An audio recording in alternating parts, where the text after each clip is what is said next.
कितना सच्चा है ये दावा कि देवभूमि में बरसों से रुके काम दोबारा शुरू हो गए। हकीकत में शुरू हुए या सिर्फ सरकारी फाइलों में शुरू भी हुए तो इससे उत्तराखंड की तस्वीर बदली भी या नहीं। और हमें दिखाई दी देहरादून से लेकर नैनीताल तक की तमाम तस्वीरें, ऐसी तस्वीर जिनमें पलता सपना साकार हुआ तो सिर्फ उत्तराखंड नहीं बल्कि कई राज्यों की किस्मत चमक जाएगी।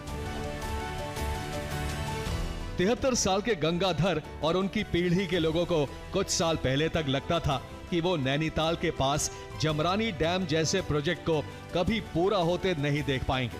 गंगाधर जैसे दूसरे लोगों को भी अब पूरा भरोसा हो गया है कि कुमाऊं क्षेत्र में कोला नदी पर बन रहे जमरानी बांध से सभी को काफी फायदा होगा।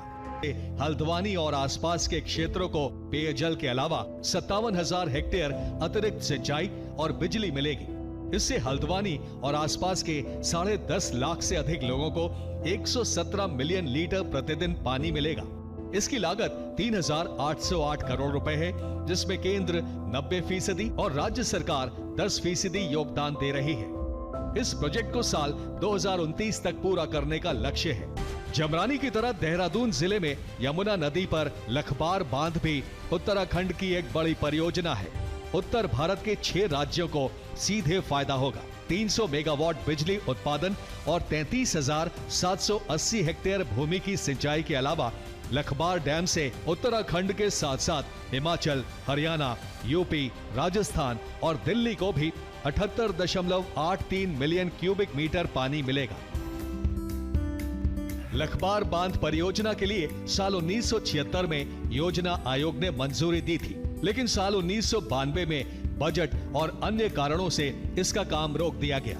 करीब 3 दशक बाद मोदी सरकार के कार्यकाल में इस परियोजना को दोबारा हरी झंडी मिली। बहुत सारी परियोजनाएं हैं, जमरानी बांध परियोजना, सौंग डैम परियोजना, जो पिछले 40, 50, 60 सालों से इस प्रतीक्षा में थी कि कोई भगीरथ आएगा और मुझे जो है तारेगा। तो भगीरथ हमारे प्रधानमंत्री नरेंद्र मोदी जी हैं।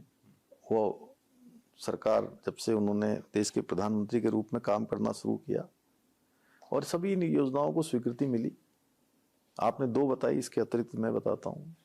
इसी तरह हमारे देहरादून में ही जो है लखवाड़ बांध परियोजना है।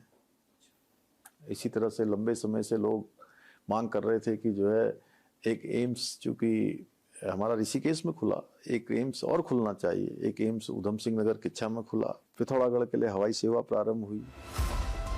पर्वतों की वादियों में जेसीबी की गड़गड़ाहट बता रही है कि यहाँ भी कोई बड़ा काम चल रहा है। ये तस्वीरें भी देहरादून के पास बन रहे सौंग डैम की हैं।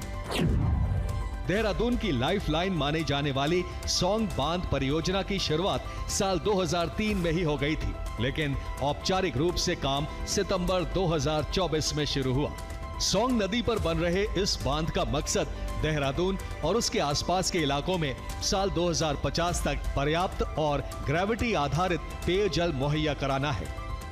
देहरादून के सौंग डैम प्रोजेक्ट में फ्रांस की एक एजेंसी 80% वित्तीय सहायता दे रही है। बांध तक पहुंचने के लिए अप्रोच रोड और स्टील ब्रिज का निर्माण भी तेजी से चल रहा है। साल 2030 तक ये बांध पूरा हो जाएगा।